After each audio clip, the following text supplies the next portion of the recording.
Okay guys, Robot here, and today we're going to be making another background. This is episode 3 and it's a scrapbook layout like this, obviously made famous by Prodigy, well not famous but like, you know what I mean, popularised by prodiigyhd. And the great thing about this is it doesn't involve Cinema 4D, so I'm going to go into templates and open up the template. Now these are available for download on my channel, they're in about here on my text box. And that's pretty much it. So first of all, I've got this nice template with a little fade, but I'm going to delete the fade and then go to new layer, and you want to set some pastel colours, so I'd say a light blue like that, really light blue, and perhaps a light orange or kind of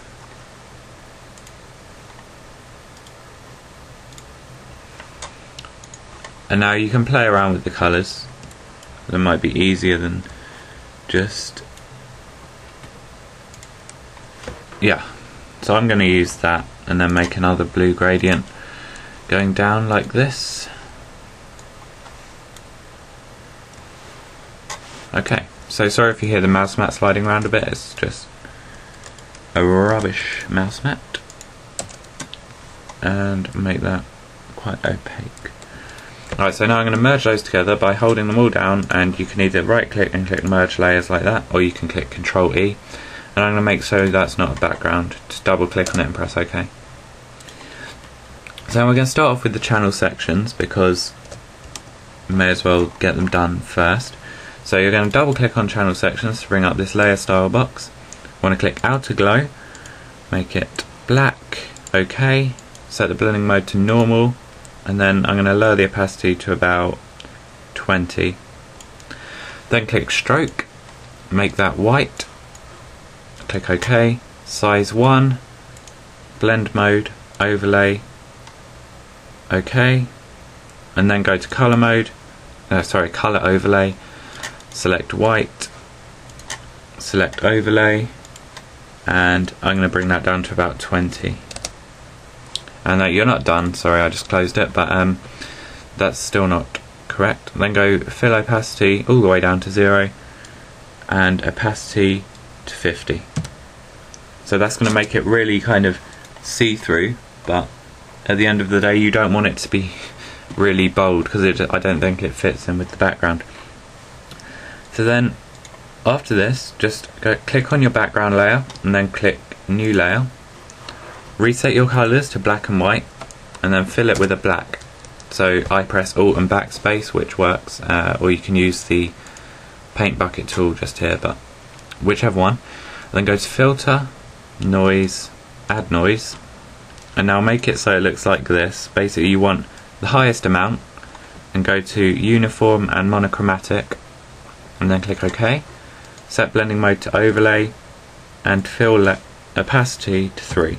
Which will kind of give it a, it's not a clean look, it's kind of a more, again a more pastely, chalky kind of look, sketched, stuff like that. So now you're going to need this, alright, so to make the paper effect, we are going to open, and you want to open, if you don't have this texture, a link will be in the description, but for those of you that do, you want a kind of, well, a paper texture is good, but I prefer when I can find it, this one here, which is white lined paper but it's all crinkly like this, so that's fantastic. Alright, so I'm going to open, we want to use any image, to put onto the actual background. So I'm going to open a 3D render. What shall I use? We could always use a sniper or something. Well, yeah, we'll use this sniper just for the hell of it. So you want to copy the sniper and put it on your background like that, and then you want to Ctrl T and just resize it down like this, and if you hold shift it maintains the aspect ratio, which is what I always do. So I'm just going to stick it here, even though that wouldn't be an ideal place to put it for a background that you're making, but just for the sake of time and easiness to follow, I'm going to stick it there. So now you want to copy the new resize version by hitting Ctrl A, so it selects the whole document, and Control C. Okay, so you're only selecting this layer, select the whole thing and just copy it, and then put it into the white paper like that. And now here's where it gets more interesting. Just Control click on the icon so it makes a selection, and then click on the background layer, go to Select, Modify, Expand, about 7. It depends what you're doing it with and what size it is really. I'm going to go with another couple, so Select, Modify, Expand, 2, OK, and then we've got a bigger one. And now hit Control C, Control V, drag this layer behind that layer, and you can rename it to paper if you want, because that's just how we roll. And I'm going to rename this one while I'm at it, Sniper. And then I'm going to drag the paper one just up here behind the sniper, so you might need to zoom in a bit more to actually see when it's there, but I think that's about right. And now you want to go to paper, double click on it to bring up the layer styles, go to outer glow, normal, and then set the blending mode to the colour to black, and just lower the opacity until you feel that there's a nice shadow on it. And then you want to go to sniper, double click on that. I'm going to do the same with the outer glow, bring that down to black, blending mode to normal, and just lower the opacity a bit. And I'm actually going to lower the opacity of the sniper as a whole to about, I'd say 90. 90 looks good, okay? We'll leave it at 90. And now if you want to add a further texture to the paper, I'm not going to do this, but if you want to add further texture to the paper, you can go around it with a rough eraser tool just to make it look a bit more ripped. But I'm going to come on to that with the sellotape effect later on. And then of course you can do exactly the same with the text. Let me find a good font. I like Velocity. Where's Velocity? There we go. That wasn't an actual fart, sorry, I just did that with my mouth. I'm going to type in robot or Alex. I'll go with Alex. Okay, so there we go. And then hold down Control or Command and click the icon to select it. Control C, and then click on white paper, Control V. And now this is exactly the same step. You need to click Control Command, click on that again, select, modify, expand. Now because this is text, I think it's better to do about 5 rather than 7 or something like that, just so it looks better.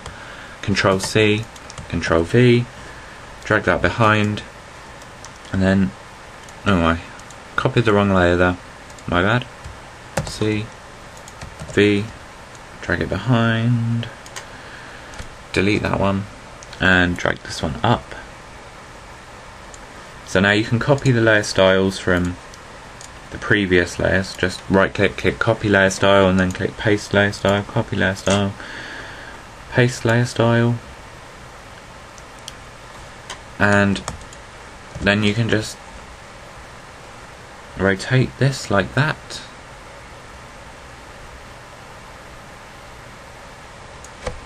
Okay, so now we've got the basic background, as you can see, like that. And now we're going to do the sellotape. So you want to create one new layer on top of all the other layers, and then you want to just get the line tool here, make the weight 14 pixels is I think is best, and just drag it out. So you should be on primary color black, we'll change all that later, and just drag the sellotape where you want it to be, where you think the effect would be nicest. So I'm just gonna make a couple like that. Okay, so now it's black, you can see it very easily. Now you want to press image, adjustments, invert, so they go to white. You want to double click and click outer glow. Now this outer glow is very popular, as you can see with this background, because it creates a nice shadow. And just lower the opacity, I'm going to say 17 looks nice, and go to blending options, fill opacity about 30, and blending mode overlay. Okay, so again, this might not be how everyone does it, this is just how I do it. And go to eraser tool, and go to brush settings over here. If you don't have brush settings, I think you can just go up here and go to view or something like that. It's in window area, just go brushes there. And then you want to click shape dynamics, size jitter all the way up, angle jitter all the way up, and go to other dynamics, opacity jitter all the way up. And now make sure you're on your sellotape layer and zoom in. Now you can zoom in more than 100%, and just very small kind of brushes just go over the ends of the sellotape to give it a kind of torn effect, if that's the right word. Then go over here down to sniper and just do it again. So now you can do this to the paper if you want to have it more of a ripped effect. If you want to give it more of a ripped effect, you can always do that to the paper too, but I'm not going to, just for the sake of time.